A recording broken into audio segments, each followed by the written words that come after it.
Namaste and welcome to the Bookie on the Goa Chronicle YouTube channel. Today we have with us Ashwin Chandarr. Hello Ashwin. Hi Sonakshi, glad to meet you. Talk to you today. Who is an entrepreneur, an educator, an author, and is a distinguished figure at the forefront of artificial intelligence, or AI as it is better called. With over 18 years of groundbreaking work in AI and robotics, Chandrarr has dedicated his career to unravel the complexities of technology and the implications that it has on the human future. And Ashwin's new release, which we are going to discuss today, Inevitable AI, Art of Growth with Generative Intelligence, presents a clear exploration of AI's foundational principles and introduces tactical frameworks to comprehend and harness AI's true potential in today's world. So, starting off, Ashwin, I would first like to ask you why and how do you think that AI can transform our civilization completely? Right. Yeah. Thank you for introduction, Sonakshi. So before we get to exact your question, right, let's try to understand first about what is AI.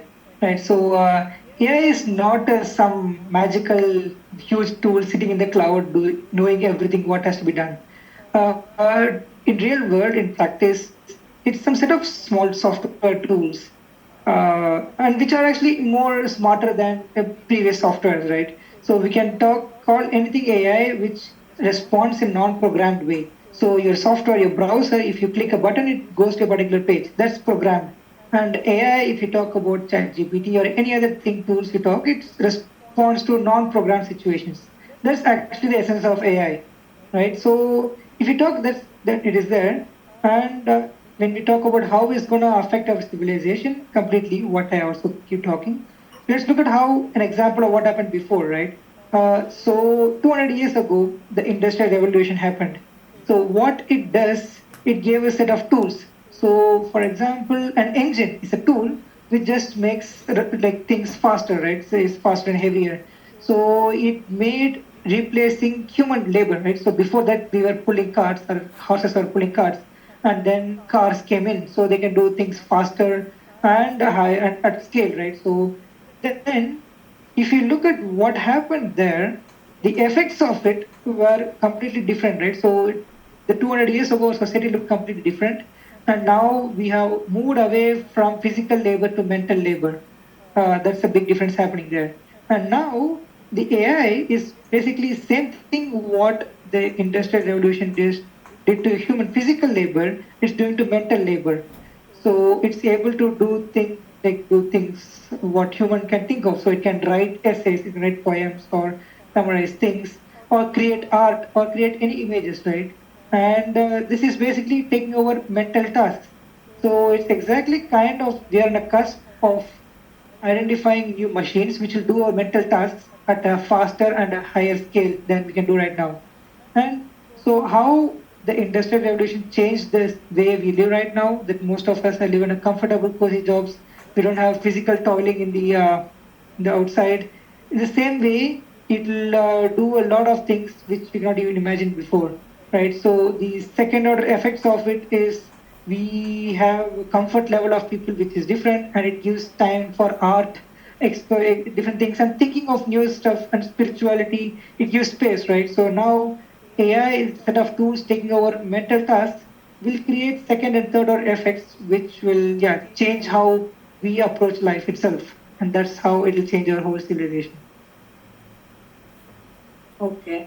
So, moving further, uh, with the advancement of AI in today's world, what do you think are both the positives as well as the negatives of this phenomenon? Right. So it's a double-edged sword, right? So any technology, electricity, or machines can be used in positive or negative way. It's just we regulate and control how it works. So because there is a lot of, let's say, AI is a lot of either hype, we say, wow, it's going to change our world, or it's going to destroy us. That's what people talk about it, right? So let's actually look at what exactly can it benefits be. So if we talk about it's a mental power multiplier, it can think at a scale because it can access millions of documents at an immediate time. at an instant, which humans cannot comprehend, right? You and me cannot understand a million documents at the same time. So if you can use the power of that, what all can it deliver, right? So a simple example can be law. So anybody who has entered the field of law, it's a complicated task to read such a huge amount of things. It's all interlinked documents, and they have precedents, and they have various cases across the country, and it's very hard.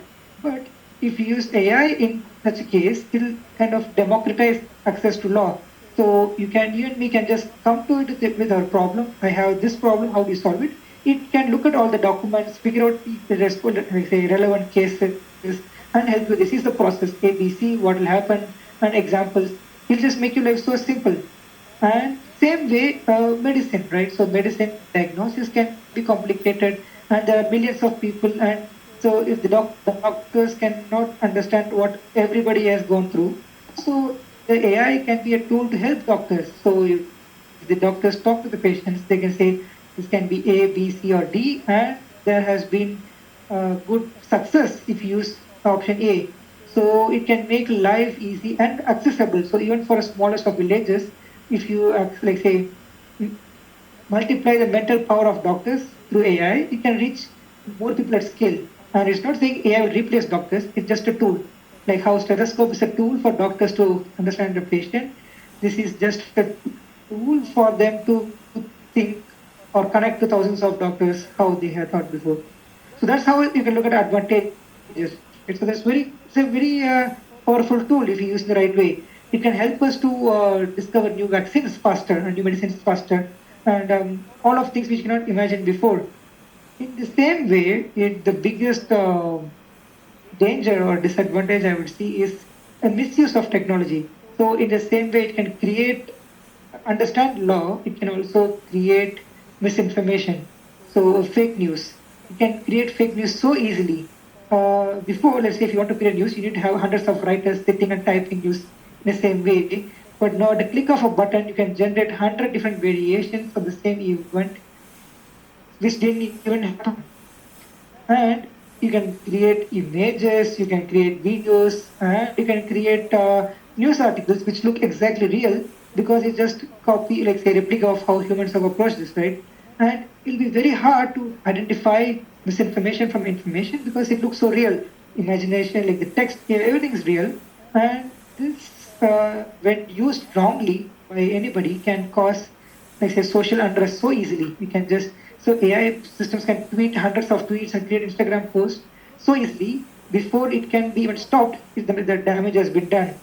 And the misinformation, fake news, and deep fakes will be one of the major problems which AI will bring in. Okay, so how important do you think it is for AI literacy to become all pervasive now? And also, how do you think we can tap into the true potential of AI? Right. So let's talk about what AI literacy is, right? So right now, AI is an emerging field. It's let's say it's either known to engineers or developers or a few very small group of people, and they approach it only from a technical side. But now it's time, it's been affecting, like it's been influencing everybody's life, and how now internet is there in everybody's life, from a farmer to a villager to anybody, right? He uses internet. AI will be there in everybody's life in some form of the in next few years. So it's very important that people need to know what is AI and what it can do, what it cannot do, and when should we use it, when should we not use it, and these kind of information should be available to everybody because will be affected by it, whether we want it or not, and we'll be involved in creating it or using it. And that's what I call AI literacy, is not understanding technology or how it works or going to all deep learning, all technical jargons, but what is it and scope of it and how it will affect us, right? That's very important for AI literacy. And it is very important that we know it across different domains of people, be it not just engineers, right? Be it social people, policymakers, even artists or people who think their job is going to be lost, and everybody. So we need to be know what is it so we can effectively use it. So it's not just driven by technical curiosity or just economic benefit. AI literacy will help us to have a balanced approach so that it benefits everybody in society, but not just that, it also allows us to do creative uses and unlock various things. Because if everybody knows what is it, they can develop in their own domain. So anybody in this one, from a small farmer to big CEO, can figure out how to use it for their own domain. So that's why I think AI literacy is very important, and we need to be talking about it. So one of the big reasons for my book is to bring out this conversation to real public, to take it to everybody, to just outside the technological landscape, so that we are able to talk, create conversations, and create more discussions, which will lead to us understanding the scope of AI fully and direct it properly. All right. So, touching upon the lost jobs topic, with the increased use of AI within organizations, job displacement has risen multiple concerns. So, how do you think we can strike a balance between, bringing together human intelligence and artificial intelligence at the same time within an organization? Right. So first thing, we just need to accept that AI will create job loss for the jobs we know today. There is just no discussion about it. It's a fact. It'll just come. It'll just accelerate more and more. But you should not think of AI just as a tool coming and taking away the jobs. But as we discussed before, you should look at it as a mental power multiplier. So one person with the help of an AI can do the job of five people. That's how you should lose. You look at it. So if that one person is able to you do the job of five people, the rest four people will be rendered jobless right now. Let's say we're talking about programming, right? So if the company has 500 programmers, 100 programmers with the AI tools can be able to 500 people. So, and it invariably lead to job loss. This will happen. Same thing with content writing, marketing, or any of the domains created, and even artists. Unfortunately, it will affect them as well. So then, instead of just trying to fight with it, right? So as right now, it doesn't make sense for a human to fight with a car to show he's better than a car in moving. Uh, Rather, figure out how to drive a car. So that's one way to approach it. And now it becomes much more important, not just for employees, but also for enterprises to figure out what is the true nature of human intelligence. What can AI do? What can AI not do? And then how do we reorganize our workforce so that we can do much more, right? Than just using without using AI tools. So, for example, AI we discussed is good in crunching numbers, looking at various different documents, understanding text very easily. But humans are good in creativity. They can invent new things, and they have empathy, which AI doesn't have. AI is just still code running on a code silicon, right? It doesn't have empathy to understand the real world, and it also cannot think out of the box. So, in real sense, AI cannot produce anything new. It only is a recombination of what humans have ever produced. So, inventing new is a domain of humans. So, we can put a huge portion of our workforce in creating new things which didn't exist before. Right? So, if you look, 70% of the work in most companies is just automated, regular, routine work. So, if you let the big part of routine work to machines, humans can be creative, inventive, solve new problems, and that's how we should approach it. So, we should look at AI helping humans, but it needs to rethink how we look at jobs. So jobs as we know today will be lost, but if we reconfigure how the job market looks like, what should be humans doing? And that's also what when I work with a lot of enterprises, talk to them. It's not about how to save money right now, but how to use their workforce effectively.